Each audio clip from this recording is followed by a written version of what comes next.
Hi there and welcome to the latest MK Web, MK Dons podcast. Hope you're all enjoying the new picture. Hopefully right now that's to the above of this YouTube link. Professional photo shoot with myself, Dan and Scott this morning. Absolutely, I think boy band picture is is a term we could definitely use for it. Yeah, so we're hoping that'll get us a few more listeners, not scare people away. I don't know, I'm not sure about that. Speaking of being scared away, hopefully the fans aren't going to be leaving their Stadium MK in their troves after one of the worst weeks on record. The club 3 defeats. Bradford, Colchester, and then Coventry on Saturday. I think the last time we spoke we were saying about Stephen Gleeson wanting 9 points. Yes, and they've got nothing, haven't they?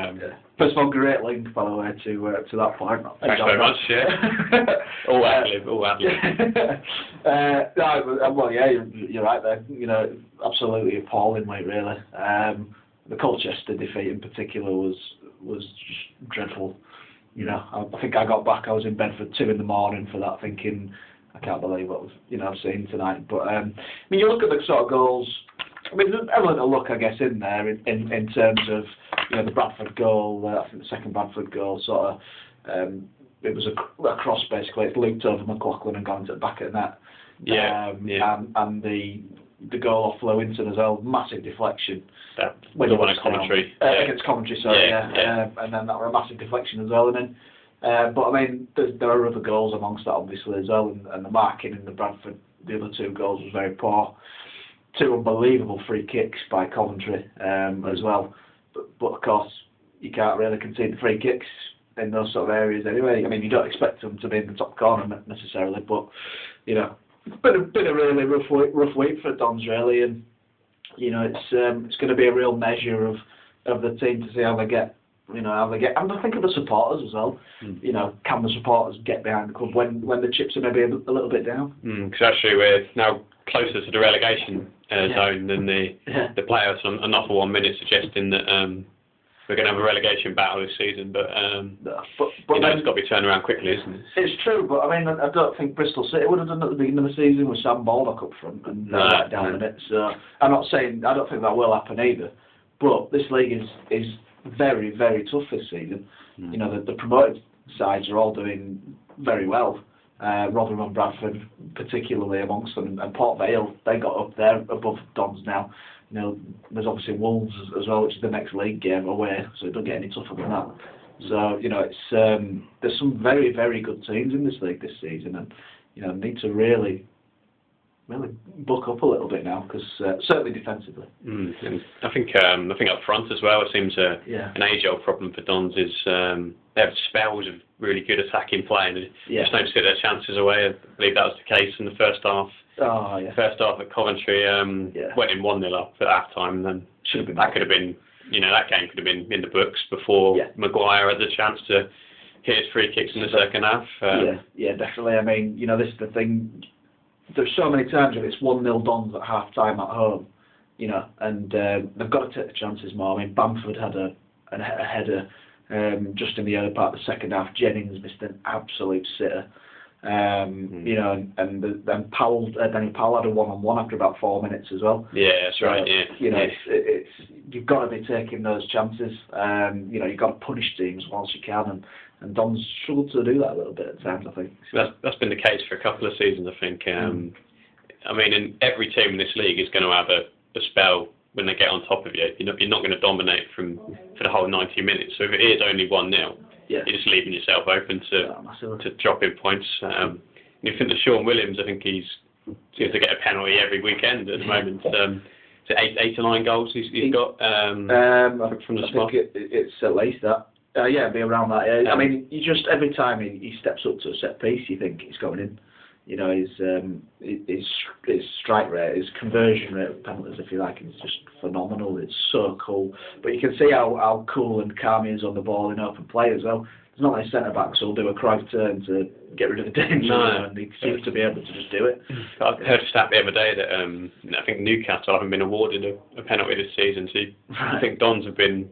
I know they have to get into the areas to win the spot kicks, but the referee could have gone against them. They might not have got those decisions, and where would they be there without his goals from penalties? And it's the thing, Williams. I mean, I think he's scored 2 free kicks. He's not scored any from open play, and they're all penalties. The rest of his goals. I think that's totally right. So. I think the Colchester game was the worst of by far the worst. Worst of the 3 is when you play that badly, and I think most people would have looked at that game as maybe the most winnable opposition out of the 3, and if you play badly against them, it just puts pressure on the other 2 games, doesn't it? Oh, massively, yeah. I mean, the Dons have lost, I think, the last 6 away games now in all competitions, which is relegation form, quite simply. And again, not saying relegation, but you can't lose 6 away games in a row at any level. You just can't do it. And I mean, it was just shocking against Colchester. It really was. But it seems to be the last 3 midweek games as well. I wonder if Dons don't seem to like midweek games. They lost to Carlisle at home, poor performance. Lost to Stevenage, that was a poor performance in the Johnston's pen. The last 3 midweek games in particular have been really poor, and that's a bit of a worry when there's Carlisle away and Oldham away, and Touchwood if they beat Dover on Saturday, Crewe away to come as well. That's 3 midweek games you're looking at there, probably. Yeah, I think it's fair to say that the Tuesday night record isn't the best for Dons, certainly. Yeah. I think every Wednesday morning in the MK News you seem to be writing about the defeat when there's a Tuesday game. So with more of the games midweek to come, then that could be a bit of a concern. But a distraction from the league this weekend. Dover Athletic Conference South side, home in the second round of the FA Cup win, and you're in the hat with Man United, Chelsea, Arsenal, all the Premier League sides. Do you think that'd be a good thing to put the league to one side for a minute? I do. I think they've had a few days break as well. I think now, and which I think when they had 2 weeks together, they didn't have a day off during those 2 weeks when the Oldham game was called off.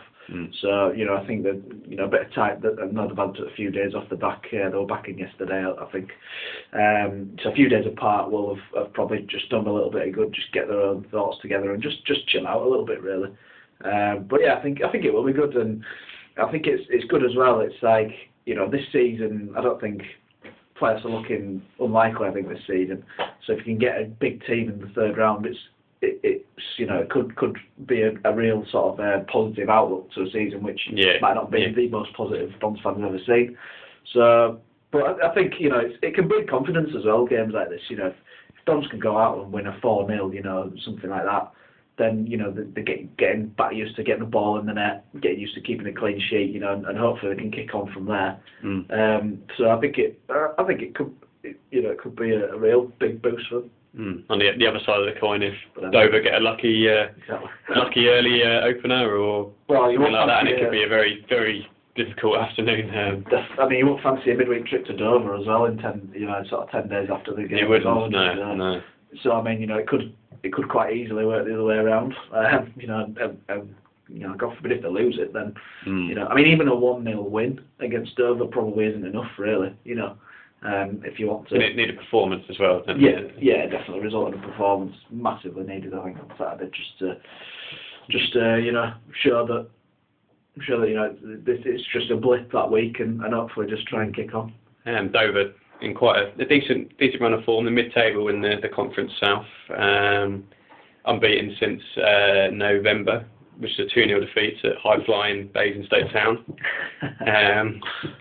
Little mention there. They've actually had an extra game this week because in the FA Trophy against East Thurrock, they had to replay, so perhaps not come into stadium okay as fresh as they would have wanted to. But when you go on an unbeaten run like that, they've got nothing to lose, have they? I mean, I know from my time covering non-league football myself that they play a lot of games early on at that sort of level.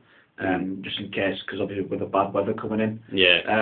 So for them to be played, they've played a lot of games already, I'm sure, and this season already.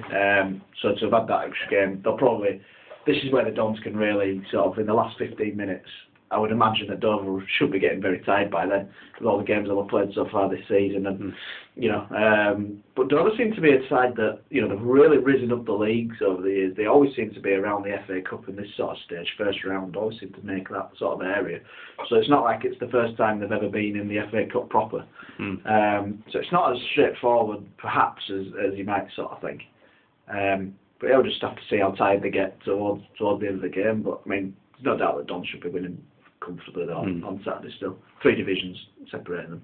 Yeah, and then hopefully there'll be an exciting draw to look forward to. I think it's a weird one because I think you're almost looking forward more to a home game rather than an away game.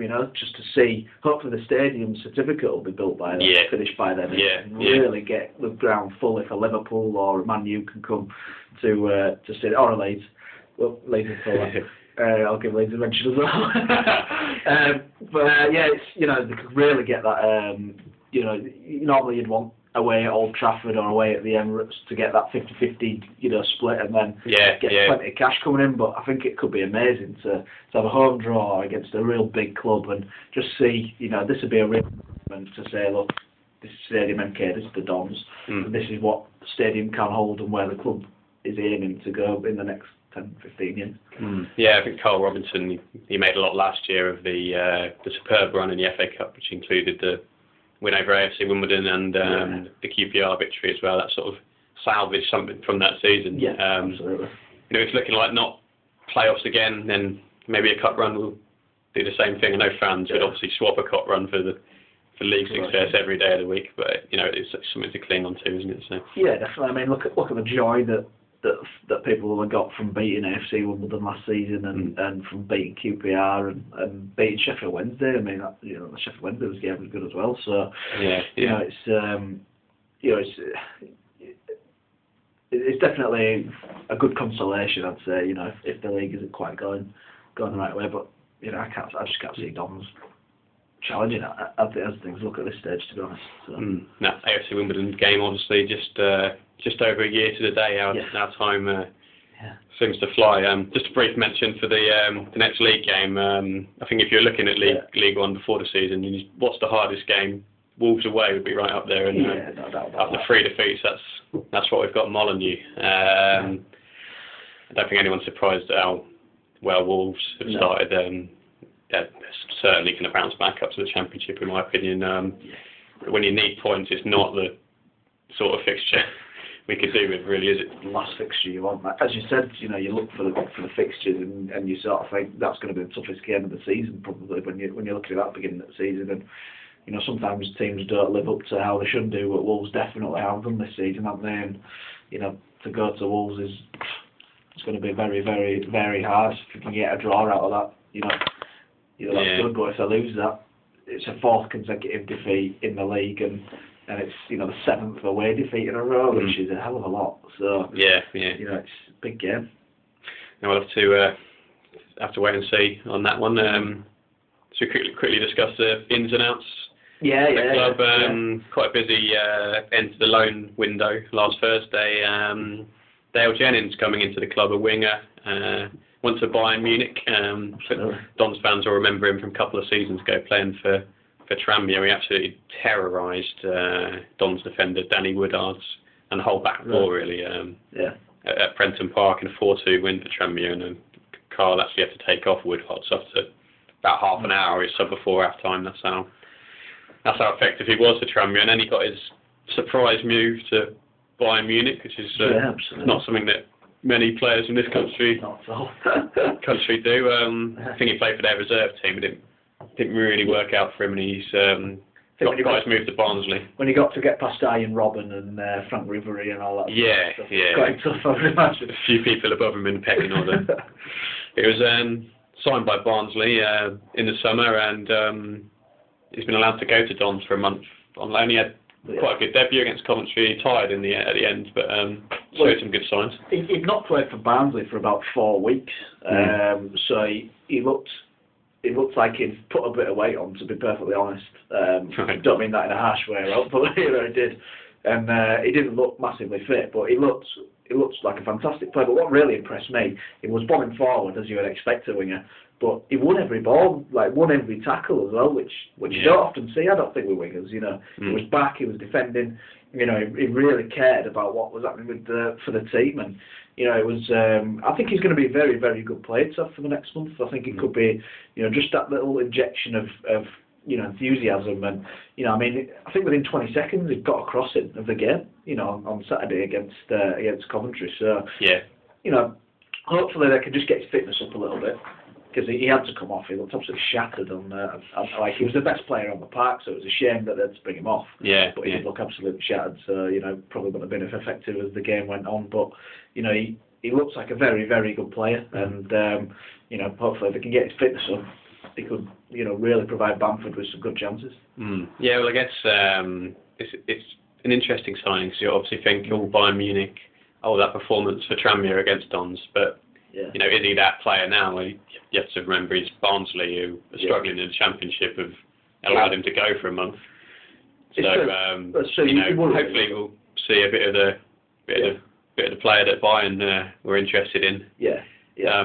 But then you've got to think, if he does that, if he performs at that level, then he can be straight back into Barnsley side come January. So are Don's really going to get much out of him? I think maybe there's too many of these month loans over the years. Well, it's short term, isn't it? It's almost to get the fitness back up, and then they go back. I'm not sure how much benefit you really get out of bringing someone in for such a short period of time, but we'll see. Clinton Morrison, I think he came for a short time. He scored a few goals for Dons out too. That was a good loan, but there's a lot of people that come and they're gone, and the name is just confined to history, and you've forgotten about them in a couple of weeks' time. Yeah, it's true. So, just we'll have to see how he gets on. Yeah, absolutely. I mean, you could do with him on one for longer, maybe, but he's only playing one game. So. And he can't play on Saturday, of course, as well. That's right. Barnsley won't allow it. Well, Dan Potter's suspended as well on Saturday, which will be. I think that's going to give Dele Alli an opportunity to play in centre mid, which I understand is the position he wants to play in as well. More of a central midfield role as opposed to that sort of number 10, I think. So, or on the left or whatever. So you know, it's going to be interesting to see Dele Alli actually. See if he gets forward as much, or if he's going to have to rein it in a little bit. Yeah, absolutely. Just finally, a couple of departures as well. Ozil McLeod making his tipped loan move away, going just up the road to Northampton in League Two. Not the best debut for him against Accrington. He missed a penalty, but their manager, Adi Boothroyd, was quite pleased with him anyway. Bit of a surprise. It leaves Dons a bit light up front. Just Patrick Bamford for the sort of lone striker. I mean, we asked Carl this question, and then he seemed happy with Alan Smith. Although Alan Smith's not really played much this season, so you do wonder if he's going to be as effective in that sort of role if something does happen. I think the jury's out on that. I mean, he said Dale Jennings can play up front as well, but if he's here for a month, that option's gone by the time Patrick Bamford's loan is potentially up in January. And then he said Daniel Powell up front. I'm not sure about Powell up front, really. No. And he's a big lad, but seems like square pegs in round holes. Yeah, a little bit. Yeah. So it is a bit of a worry. I mean, Carl Robinson seems happy with his options up front should anything happen to Bamford.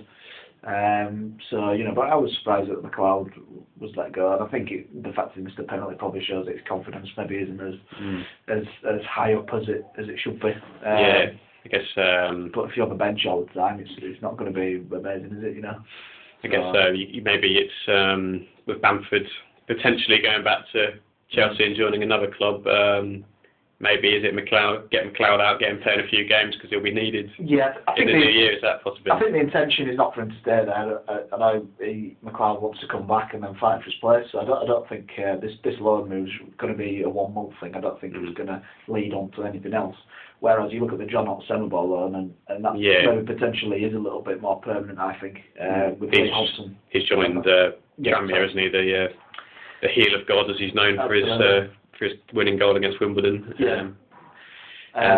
But yeah, I mean, he's a Liverpudlian, so he's gone back to his neck of the woods as well, isn't he? Yeah, I think his family's around there still as well. So, you know, it's a long way to travel, and you know, I personally, I think Lee Hodgson's a very good right back as well. So I wonder if how many more games we're going to see from Oxenaball. Because Lee Hodgson is a very, very good fullback in my eyes, and he's an international. So it's Carlisle's tried playing at centre ball in the centre as well. That didn't really work out. George Baldock there as well for right back. And that's where Baldock wants to play at right back as well. So so there's a couple of options at right back now, and it does make you wonder if Oxenbo's maybe a bit surplus to requirements, to be honest. Yeah, that could be one. I believe he suffered an injury in his Jamie debut. He's back for Saturday though. No, he's back for Saturday, yeah. Well, just from reports I've read, I think they're playing Tranmere away at Peterborough on Saturday. So okay. I think he's back for that. I think so. It's not a long-term injury or anything like that. Luckily for him, and luckily for Dom if he does come back. Yeah. So like I say, that one looks more to me like he'll probably. Whether it's Tranmere or not, I don't know. But maybe extended in January to the end of the season. Yeah, could well be that. But I'd be surprised. I think his days at Dom's are limited a little bit now for Oxenbo. Well, he's already written himself into club history anyway, hasn't he? So it's not like he'll leave on bad terms, is it? No. To get the win against AFC. So it's not. With that. So so that'll be a sort of departure. If it does happen, of course, we just sort of conjecture a little bit here. But if it does happen, that'll be as nice a departure, I'm sure, as any player will probably get from a club. So. Yeah, absolutely. Okay, I think that's enough for this week. Enjoy the Dover game if you're off to that. Hopefully a place in round 3 and an exciting draw over the weekend. That'll be good. Follow us on Twitter, your MK Web Sport. Thanks very much, and see you again. Cheers. Bye.